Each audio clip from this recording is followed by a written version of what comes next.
Hey guys, welcome back to another video. Today we're going to be doing a 2028 presidential matchup prediction between incumbent Georgia Senator Jon Ossoff, who will be facing up against Marco Rubio in this specific scenario.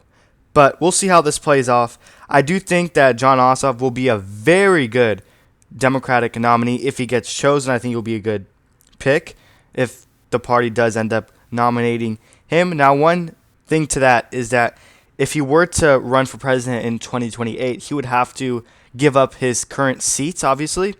And I believe if the Republican wins as governor in 2026, whether it's Rick Jackson or the other candidate, other Republican, the point is, if they elect a Republican governor in 2026, it's going to be harder for Jon Ossoff to run in 2028 because that Republican governor will appoint another Republican to replace his current Democratic seat, and he's most likely going to be unwilling to do that. So if Keisha Bottoms somehow pulls this off, then his chances of actually running for president does skyrocket.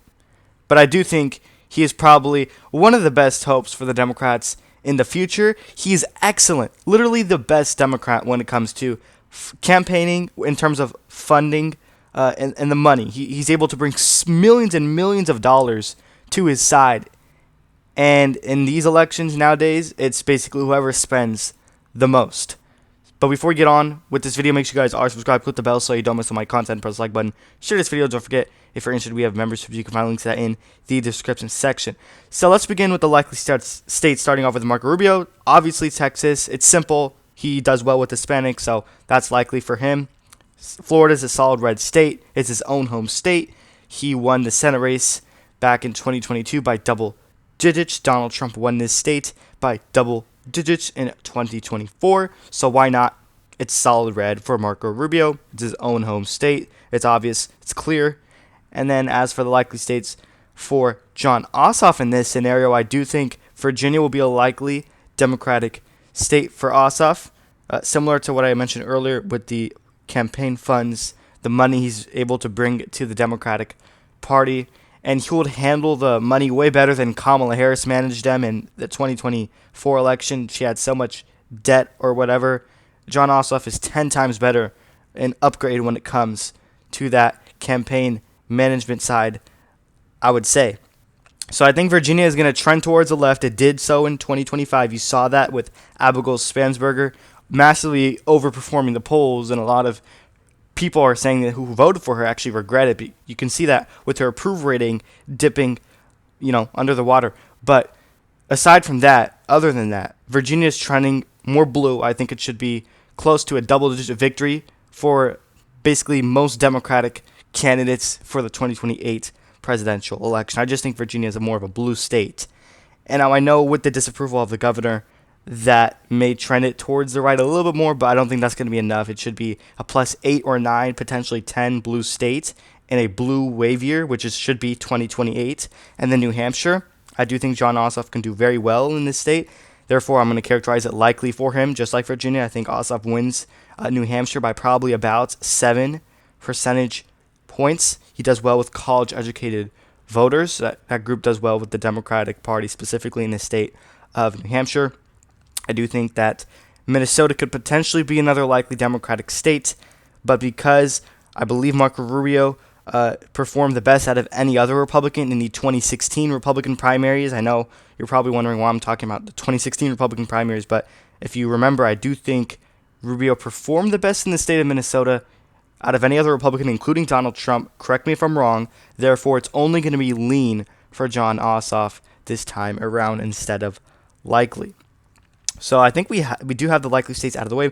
Moving on to the lean states for Marco Rubio. I actually don't think there will be any lean states for him in this video. So let's switch over to Jon Ossoff. I do think the Rust Belts like Wisconsin and Michigan, as well as his state of Georgia, should be lean, characterized in the lean column for Jon Ossoff. Georgia, obviously, he's the incumbent senator here. This is a state that is trending towards the left, especially the Atlanta metropolitan area, the Atlanta suburbs, especially among African-American voters. Jon Ossoff won his special election in 2022 by just a point. I know that's barely anything, but this is a state that is getting bluer overall. When Donald Trump flipped Nevada in 2024, he won it by 3. When he flipped Arizona in 2024, he won it by 5.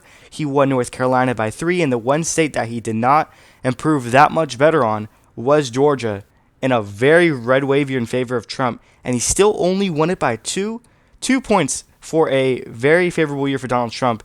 It's not good news if you're a Republican. So Georgia should be lean Democrat in the year of 2028, especially if it's Jon Ossoff as their Democratic nominee. Wisconsin voted to the left of Michigan and Pennsylvania in the 2024 election, which caught a lot of people by surprise, including myself. I expect it to do so again. So I do think Jon Ossoff will win that by about a couple points. Michigan, main reason why Trump won it was because of Dearborn. He promised to bring an end to the conflict in Gaza among the Arab community, so a lot of them actually switched over and voted Republican, and he dropped the ball big time. That completely failed. He did not keep his promises. I expect Michigan to go back to the Democratic Party in 2028, lean Democrat for Jon Ossoff. I know he's more of a Southern type of Democrat, but he can still do well in the Rust Belt. I give him the exception of that just because he is the best when it comes to raising a lot or the most amount of money out of any other Democrat. You can take a look at the numbers for yourself. And then as for the other states, the tilt states, I do think that Rubio is going to win Arizona, very narrowly though. Similar to Texas, he does well with the Hispanic vote there. But I do think Arizona is going to trend back to the left just because the border issue, immigration, is not as big as it was in 2024. We don't have record border crossings that we did with the Biden administration. So it's not going to bring enthusiasm among the Republican base to actually vote on the issue of immigration. It's more of a calm down issue. So it's not going to bring as much voters to the polls, which is why it's going to be closer. But still, Rubio does win Arizona, in my opinion, as well as Nevada. I think Rubio is a decent Republican candidate for the state of Nevada. I do think Nevada will be tilt Republican in 2028 in this matchup between Ossoff and Marco Rubio. It voted for Trump by 3 points, keep in mind, and they do have a Republican governor. As for North Carolina, I do think North Carolina will be another Marco Rubio state just by a tilt margin. I don't think it is going to flip to the Democrats in 2028. I know Obama won it once, but in that era, during that time, it was a very favorable year for Democrats, and he only won it once instead of 2 elections. I believe Romney won it after McCain lost it. So I don't think Jon Ossoff is that level of Obama. So if Obama couldn't win it twice, he only won it once. I don't think Jon Ossoff is going to win North Carolina at all. So I think Rubio is not the best candidate to win a state like North Carolina. That's my opinion. I don't think Rubio is that good for a state like North Carolina, which is why it's going to be so close. Instead of 3 that Trump won it by, I think Rubio wins it by probably 1 point, a tilt margin. Last final state with its 19 electoral votes, Pennsylvania. I do think we'll go back to the Democratic Party.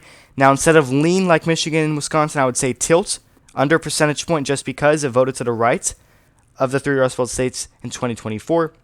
I voted for Trump by about 2 percentage points. So 286 electoral votes. This is the final result. Jon Ossoff will defeat Marco Rubio, becoming the next president in 2028 to Marco Rubio's 252 electoral votes. This is my map prediction. Let me know which states you agree with or disagree with in the comment section down below. I do have Jon Ossoff taking back Wisconsin, flipping Michigan, flipping Pennsylvania, taking back Georgia.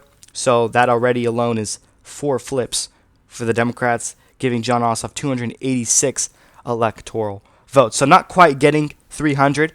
That would be considered a major victory. So it's not going to be that much of a major victory, but still 286 against Rubio is an outstanding win for Jon Ossoff and the Democrats in 2028. One last final reminder before I end off this video is to subscribe, click the bell so you don't miss all my content, and press the like button. Share this video. Don't forget we have memberships if you're interested. You can find links to that in the description section. Thank you everyone for watching.